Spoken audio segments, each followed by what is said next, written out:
నమస్తే, welcome to my news. నేను పుష్ప. కోటనందూరు మండలం అల్లిపూడిలో వైకాపా దౌర్జన్య కాండను ప్రభుత్వ విప్ యనమల దివ్య తీవ్రంగా ఖండించారు.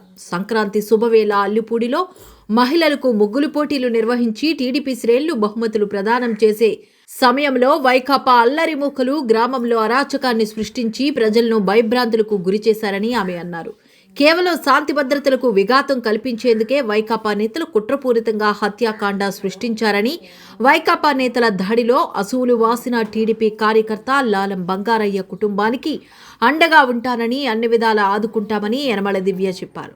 ఈ సంఘటనను తీవ్రంగా పరిగణలోకి తీసుకున్న ఆమె సంఘటనకు బాధ్యులైన వారిని చట్టపరంగా శిక్షిస్తామని, ఎంతటి వారైనా ఉపేక్షించేది లేదని స్పష్టం చేశారు. అల్లిపూడి ఘటనలో గాయపడి కాకినాడ ఆసుపత్రిలో చికిత్స పొందుతున్న చింతకాయల శ్రీరామ్ను సీనియర్ నేతలు యనమల రాజేష్, చింతమనేడి అబ్బాయి, గాడి రాజాబాబు, పెంటకోట భాస్కర్ సత్యనారాయణలతో ఎమ్మెల్యే యనమల ఆసుపత్రికి వెళ్లి పరామర్శించారు. కొత్తపల్లి సంఘటనపై స్పందించిన ఎమ్మెల్యే తొండంగి మండలం కొత్తపల్లిలో వైకాపా అల్లరి మూకల గూండాయిజం క్షమించరాని నేరమని, శాంతి భద్రతలకు విఘాతం సృష్టించేందుకు వైసీపీ నాయకులు ఇలాంటి అఘాయిత్యాలకు పాల్పడుతున్నారని యనమల దివ్య మండిపడ్డారు.